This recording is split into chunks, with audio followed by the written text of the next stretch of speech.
Bienvenidos mi gente a otro episodio de La Jugada. Mi nombre es Nicole Colón y todo esto es por Puerto Rico Sports Nation. Tenemos temas como siempre calientitos para ustedes. Tenemos de la WNBA, venimos con un par de cositas de la F1 y vamos también calentando motores para la NFL. Todo esto comienza ahora. Ok, vamos a empezar con lo de la WNBA que pasó este fin de semana. Hubo un Royal Rumble, como dirían aquí en Puerto Rico, o como diría Javier Sabat, hubo tertulia entre el equipo de las Indiana Fevers contra el equipo de las Connecticut Sun. Pero yo quiero aclarar algo, porque esto es algo que viene ya de antemano. Desde que ella hizo su debut el año pasado, siempre ha habido una controversia con Caitlin Clark. Y a principio, y que esto ya yo lo he hablado aquí, a principio era ya algo supuestamente racial. Estaban entrando el tema del racismo, en el cual yo lo encontré un poco innecesario, esto de que las blancas y las negras, que si le dan más atención a las blancas. Realmente yo nunca lo vi de esa manera, pero no fue hasta que ellas mismas, las jugadoras, lo trajeron a colación. La WNBA empezó a coger auge. Ya llevaba varias temporadas, como hace 3 temporadas atrás, ya se estaba sonando la WNBA. Pero no fue hasta que Caitlin Clark en college empezó realmente a poner el ojo público a la liga de college, al deporte femenino del baloncesto. Lo enalce, ¿cómo te digo? Le subió los ratings, le subió hasta las ventas, le subió absolutamente todo lo que necesitaba la liga. Caitlin Clark lo logró. Pero no tan solo eso. Cuando Caitlin Clark también estuvo en la liga, también estaba Angel Reese, que ahora mismo se encuentra en el equipo de la Chicago Sky. Ella jugó para LSU. Yo soy fanática de LSU. Tengo que admitir, todos mis equipos de college son de LSU.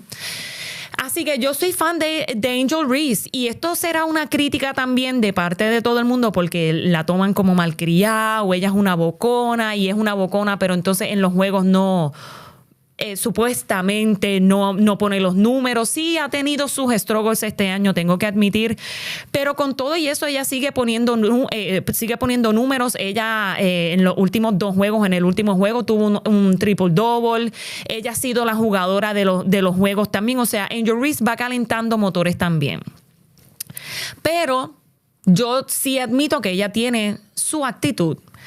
Y esta rivalidad de Caitlin Clark y Angel Reese empezó en college. Y entonces esa rivalidad ayudó a que todo el mundo empezara a averiguar, porque es que es la realidad, somos unos averiguados. Entonces empezaron a sonar las redes sociales con esta polémica entre ellas dos. No hace nada más que entrar Angel Reese a la liga profesional, y Caitlin Clark también entraron el mismo año. No es hasta que ellas empiezan a jugar con las profesionales que entonces las de la WNBA, de la liga profesional, empiezan a hablar también de Caitlin Clark.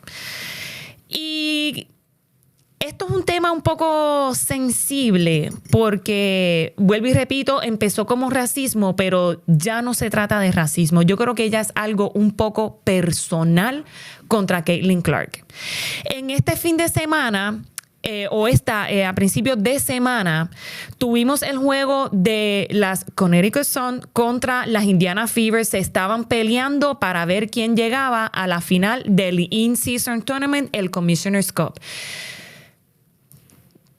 Indiana Fevers tenía toda la ventaja de poder llegar a la final. De hecho, llegaron a la final, van contra las Minnesota Lynx el 1 de julio. Pero a principio de juego se ve como ya había roce con Caitlin Clark y otra de las jugadoras de Connecticut Sun, en el hecho de que la jugadora de Connecticut le dice, hubo una jugada que ella le reclama, mira, no puedes hacer eso. Y Caitlin Clark la empuja, o no la empuja, pero como que se la saca de encima y dice, yo puedo hacer lo que me da la gana. Cuando tú le dices eso a una jugadora que lleva más tiempo que tú, pues ahí entonces es que ella se topa con que, espérate, esta chamaquita me está diciendo a mí lo que ella puede hacer, que puede hacer lo que le da la gana. Espérate, no, yo llevo más tiempo que tú aquí. Pues ahí ya se empezó a ver el roce. Pues Caitlin, en otra jugada, Caitlin Clark tiene el balón en sus manos y ella está tratando de penetrar. La muchacha la está defendiendo, pero la otra muchacha del otro equipo le pone la mano en la cara. Le llega a dar a Caitlin Clark. Y Caitlin Clark, pues, como todo baloncelista y como toda baloncelista, se como que obviamente exagera un poco, lo cual no está mal, no es lo que estoy criticando. Exagera un poco el cantazo porque sí le dan la cara, se ve que le dan la nariz, pues que Caitlin Clark se está aguantando la nariz. Pero entonces su reacción es que la vuelve a empujar. Cuando la vuelve a empujar, sale otra de la Connecticut Sun y obviamente mucho más grande, la centro del equipo de ellas, y empuja aún más duro a Caitlin Clark a tal nivel de que se tira al piso y ahí como que empezó lo físico. Luego en otra jugada, todo el mundo conoce a la gran Sophie de la Indiana Fevers y es la muchacha que le dio a Caitlin Clark va a penetrar y Sophie la abraza y la tira contra el piso. Es claramente un foul intencional y personal hacia esta jugadora. Y ahí empezó el Royal Rumble. Pero ¿qué pasa? Ya cuando se trata de esto, yo creo que ya es algo personal en cuestión de Caitlin Clark hacia la jugadora. Ya no se trata de racismo, no se trata de blancas contra las negras, sino es toda la liga contra Caitlin Clark. Pero cuando te topas con este tipo de actitud de Caitlin Clark, ahí entonces es donde todo el mundo tiene sus opiniones diferentes, porque ¿cuántas veces a Caitlin Clark no le han dado durante toda la temporada? ¿Cuántas veces no le han dicho cosas dentro del juego y fuera de la cancha también? Llega un punto en que Caitlin Clark no se puede quedar callada y tampoco se va a quedar dada. De hecho, Caitlin Clark nunca tiró un puño. Ella lo único que ha hecho es shove them out. Pero claro, si están todas las jugadoras respirándole en el oído, pues claro que ella se la va a sacar de encima. Así que esa parte yo entiendo de Caitlin Clark, pero llega un punto en que nosotros como analistas del deporte que somos, tenemos que también ser objetivos y tenemos que ver ambas partes de la balanza. Así que la pregunta es, y yo quisiera que ustedes me comentaran, yo quisiera que si me tienen que escribir aparte, me escriben aparte si no quieren leerlo, que si no quieren que lean sus comentarios, pero ¿es algo ya personal contra Caitlin Clark lo que está pasando alrededor de la liga de la WNBA, o es que Caitlin Clark también se lo ha buscado en parte?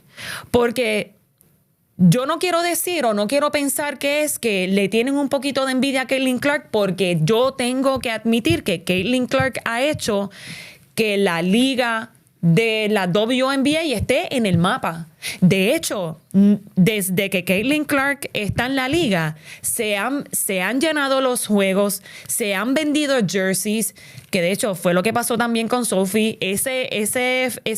Ese día que Sophie fue a defender a Caitlin Clark, todo el mundo, y yo creo que rompieron récord, es la jersey que más se vendió en toda la semana. Así que cuando vienes a ver, no es que queramos que la WNBA coja ese auge de ok, tenemos que crear este tipo de cosas para que la gente empiece a vernos, porque tampoco es la manera, pero mira lo que ha pasado. O sea, desde que Caitlin Clark está en la liga, no importa si sea positivo o negativo, están hablando de eso. Y es como dicen en el mundo de la publicidad: there's no such thing as bad publicity. Punto.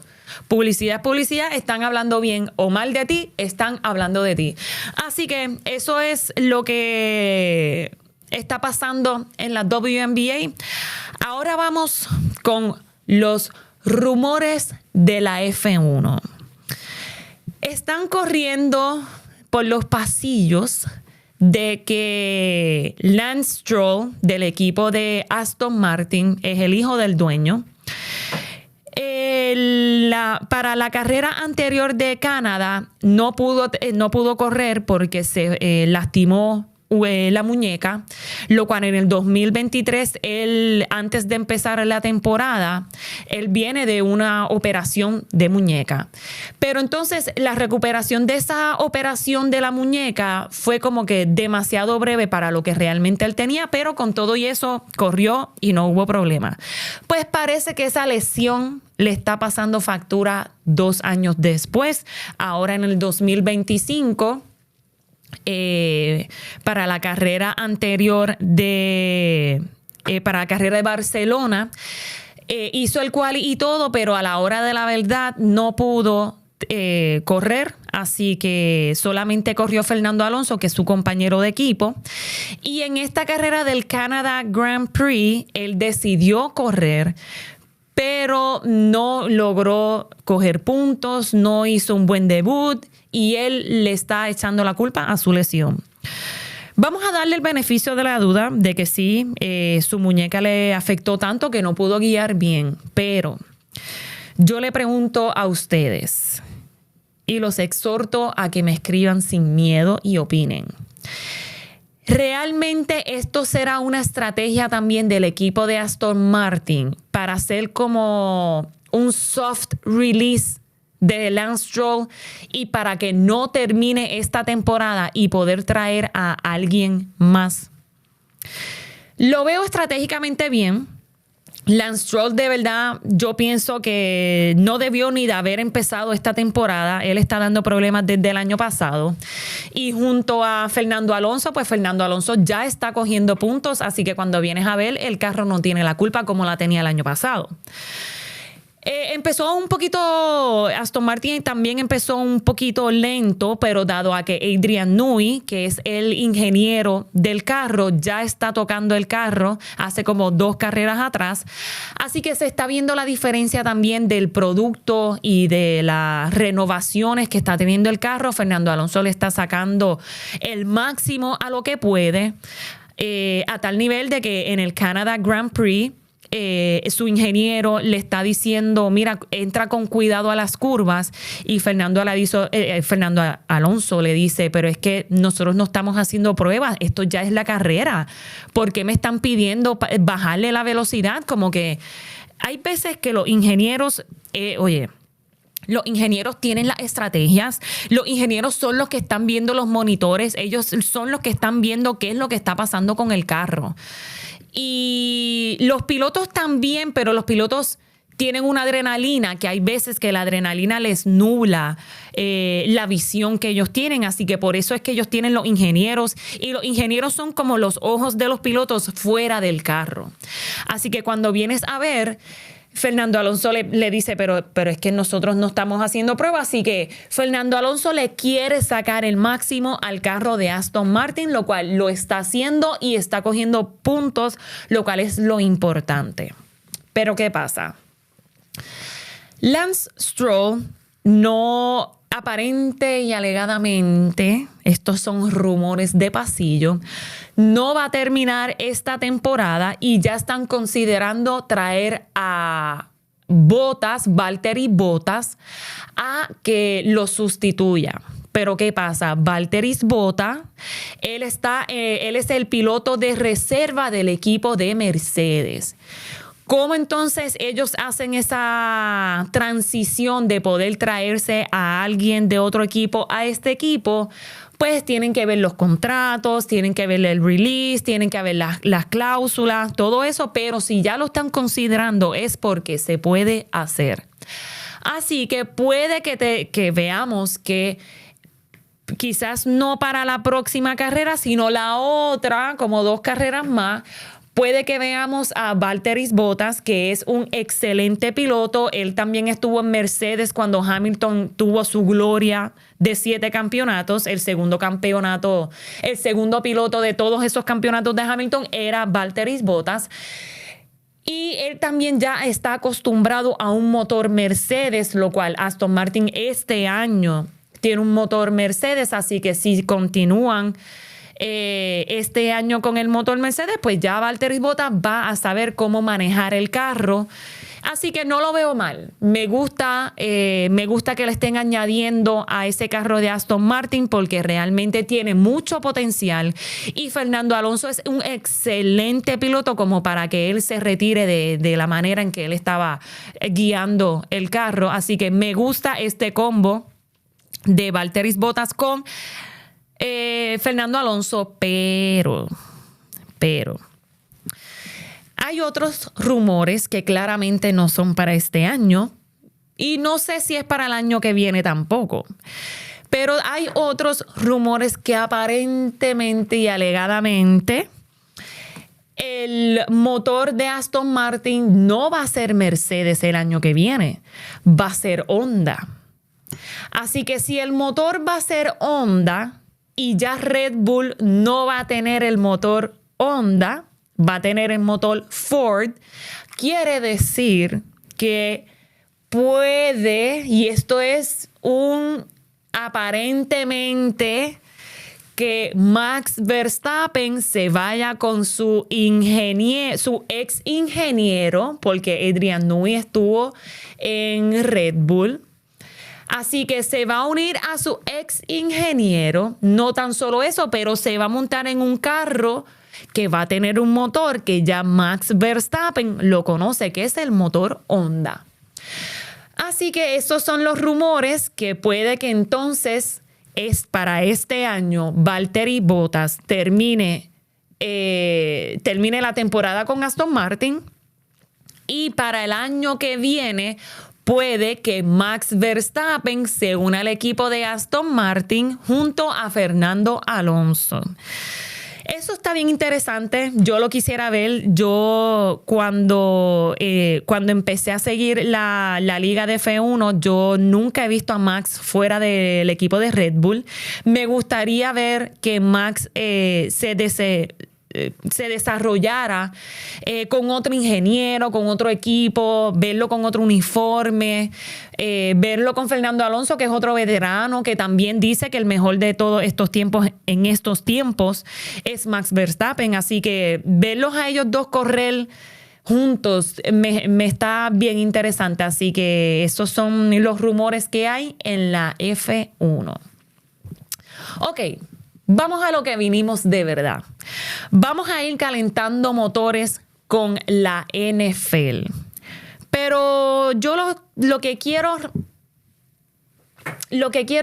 enseñarles hoy es que yo siempre he dicho que la NFL se divide en dos conferencias. Y yo siempre he dicho que la conferencia más difícil es la americana. Está la nacional y está la americana. La NFC es la nacional y la AFC es la americana. American Football Conference. Pero aquí yo voy a evaluar el coaching royalty de dos divisiones que yo encuentro.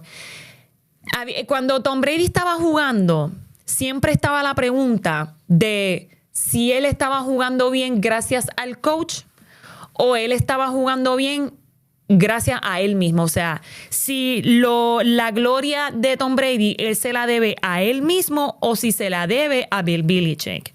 Yo creo que él ya lo probó, que sí jugaba bien con Bill Belichick, pero él ganó un Super Bowl sin Bill Belichick. Así que cuando vienes a ver, él le demostró a toda la nación que él podía hacerlo sin su coach y sin su mentor, porque él todavía dice que Bill Belichick es su mentor. Así que eso lo estuve leyendo esta semana, así que quiero traer esto a colación porque es algo que yo digo y voy a seguir diciendo de un jugador que lo voy a mencionar, pero no lo voy a mencionar todavía. Pero es el que consideran el GOAT en estos momentos, lo cual para mí todavía le falta un montón.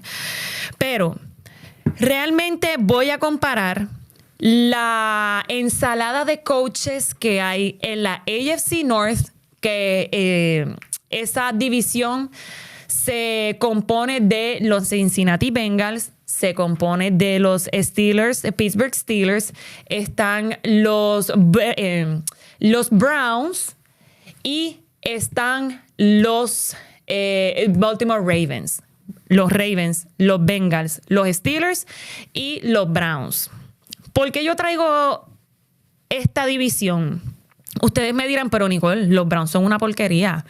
O Nicole, Cincinnati ha cometido un montón de errores.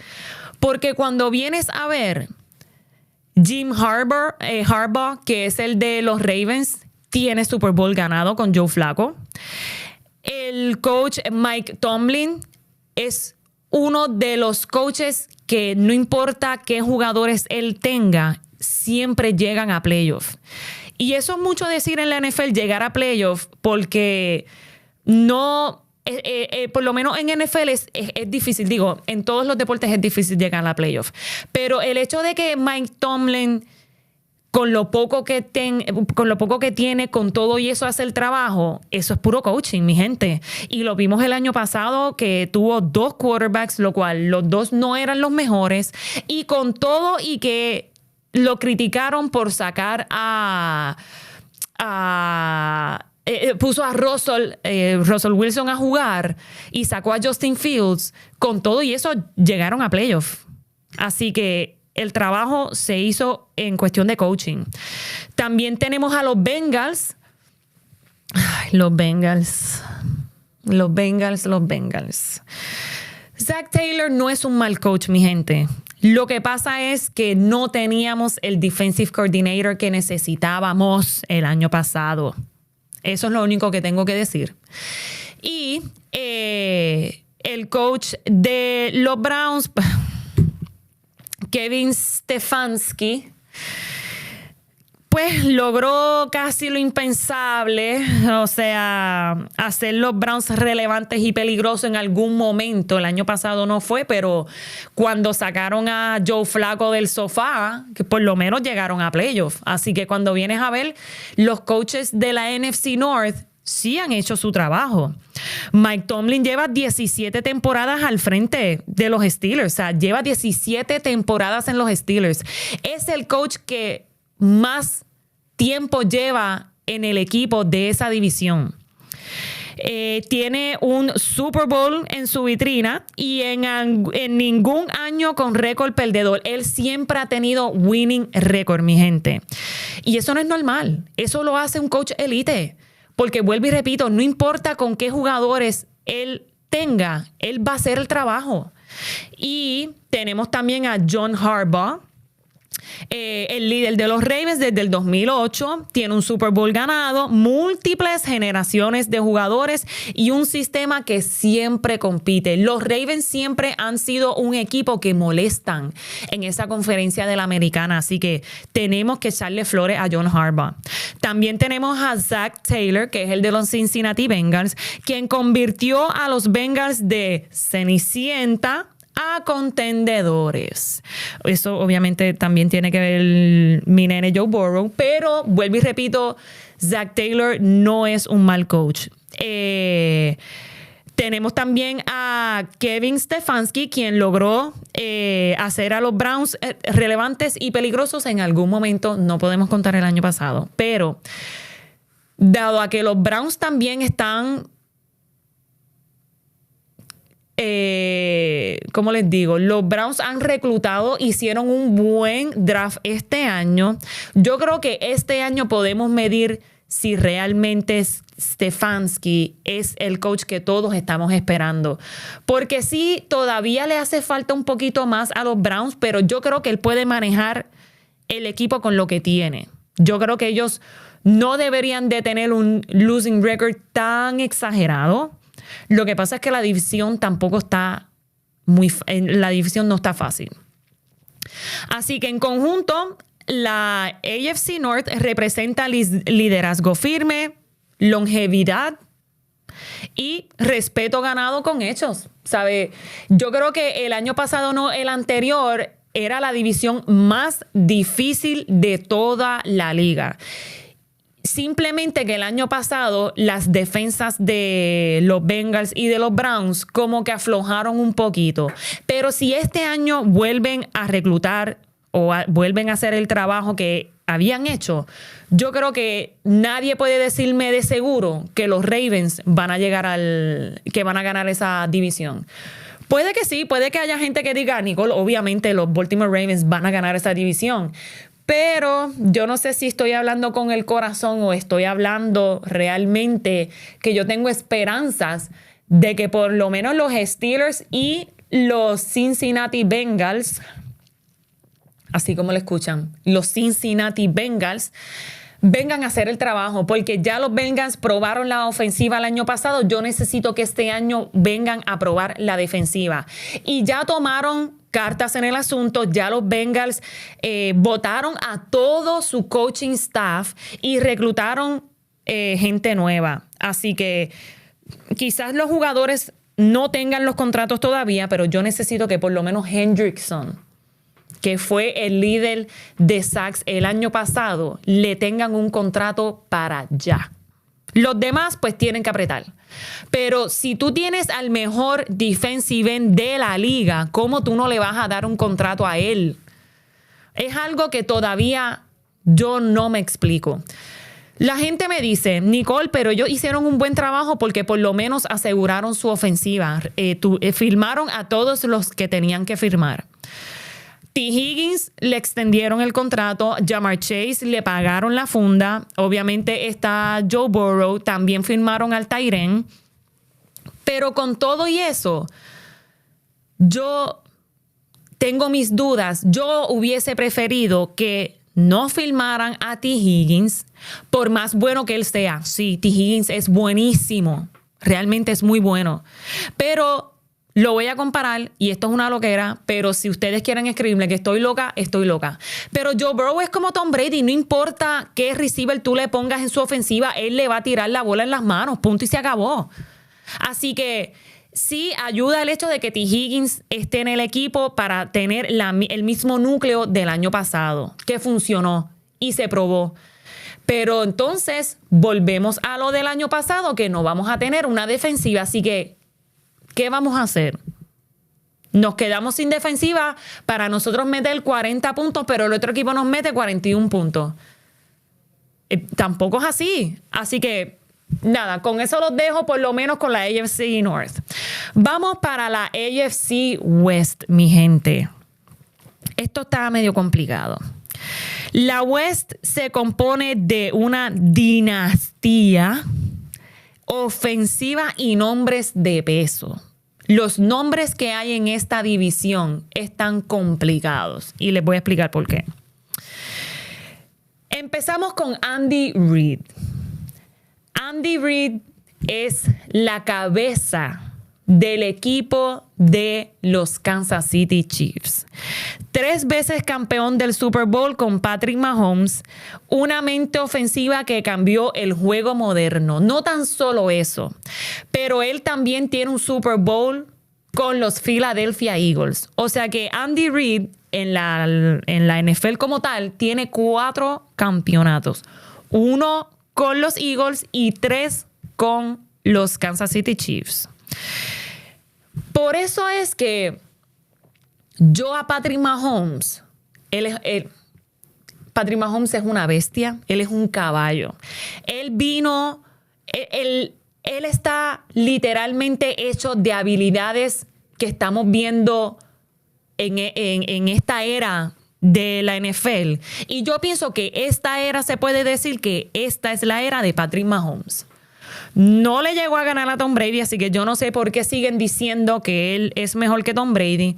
No tan solo eso, pero Tom Brady se probó sin su coach. Patrick Mahomes todavía no se ha probado sin Andy Reid. Así que yo todavía no puedo decir que Patrick Mahomes es mejor que Tom Brady. Y el año pasado yo escuché una de barbaridades. Y yo espero que esto sea un clip. Yo escuché una de barbaridades el año pasado de que Patrick Mahomes, si ganaba el Super Bowl, Tom Brady no estaba en la conversación del GOAT. Un minuto de silencio para esto. ¿Qué es eso? Aunque él hubiese ganado el Super Bowl, porque sí, Patrick Mahomes iba a hacer historia, algo que Tom Brady nunca hizo, y esto sí se la tengo que dar, es que si él ganaba el Super Bowl, lo cual no lo ganó, pero si él lo ganaba, iba a ser el único quarterback o el único equipo en la historia de la NFL que iba a ganar 3 Super Bowls corridos. Eso yo se lo iba a dar. Como que yo le iba a dar el hecho de que eso nadie lo ha hecho. Pero, aunque él hubiese ganado el Super Bowl, yo no puedo decir que Patrick Mahomes es mejor que Tom Brady. Porque Patrick Mahomes tiene a Andy Reid al lado. Cuando Patrick Mahomes se pruebe en otro equipo, con otro coach, entonces yo lo pongo en la conversación con Tom Brady. Lo puedo poner en la conversación. Pero en estos momentos, este año ni el año pasado, no, mi gente, no. No puedo hacer eso. Ok, ya me desahogué. Estaba loca por liberar eso. Pero también entonces en la AFC West tenemos a Jim Harbaugh, que es Exacto, ok. Jim Harbaugh es el hermano de John Harbaugh. John Harbaugh está con los Baltimore Ravens y Jim Harbaugh es el de los Los Angeles Chargers. Está ahora en los Chargers, campeón nacional en college con Michigan, subcampeón de Super Bowl con los 49ers y tiene la actitud, el sistema y la experiencia. Realmente él hizo un excelente trabajo con los 49ers. Creo que él llegó con los 49ers el Super Bowl, que hubo un apagón. Sí, en NFL también hay apagones. Pero Jim Harbaugh a mí me gusta mucho. Él implementa mucho el running game. A mí me gustan mucho las ofensivas que implementan el running game. Así que no lo podemos descartar. Él es un excelente coach. También tenemos al gran Sean Payton en los Denver Broncos. Otro campeón del Super Bowl con los New Orleans Saints. Otra mente ofensiva histórica. Y tuvo un reto también cuando estuvo en los New Orleans Saints. Pasó lo del huracán Katrina. Así que él revivió esa franquicia bien brutal junto a Drew Brees. Y ellos le dieron realmente... Es algo histórico. Yo creo que yo lo mencioné en el primer episodio de La Jugada. Si no lo has visto, deberías de darle para atrás porque es un episodio súper cool. Pero él como que le dio tanta esperanza junto a Drew Brees, a esa gente de New Orleans, que realmente Sean Payton es grande en la NFL. Así que el hecho de que él haya aceptado el reto de llegar a los Denver Broncos, no se llevó muy bien con Russell Wilson. Ellos no hicieron clic, no es el estilo de Sean Payton. Así que cuando llega Bo Nix el año pasado, su rookie year, wow. Sean Payton hizo que la mejor estadística... Ok, Bo Nix, el quarterback de los Denver Broncos, fue el quarterback con más checkdowns en la NFL del año pasado. Y eso es una estadística muy buena porque los checkdowns no son fáciles, y es que tienes que estudiar tanto lo que está pasando dentro del field en tan pocos segundos, en tan poco tiempo, que el hecho de que un rookie haya logrado eso quiere decir que Sean Payton está haciendo su trabajo también. Así que el reto de revivir a los Broncos, él lo tomó y realmente lo hizo. También tenemos a los Raiders, Las Vegas Raiders, mi gente, ojo. Los Raiders este año cambiaron de coach. Ellos ahora tienen a Pete Carroll. El que no se conozca a Pete Carroll, él fue el coach del último Super Bowl de los Seahawks contra los Patriots. Sí, así como lo escuchas. Pete Carroll realmente ya tiene Super Bowls en la costilla y realmente es un coach tan energético. Él siempre está corriendo de arriba para abajo. Es famoso por su chicle también. Siempre tiene un chicle, está mascando como cabra. O sea, realmente él tiene una personalidad que yo creo que esa personalidad es lo que necesitan las Vegas Raiders. Así que los Raiders han traído a Pete Carroll. el ex coach de los Seahawks, campeón formador de cultura y símbolo de liderazgo y carismático, lo que les estaba diciendo.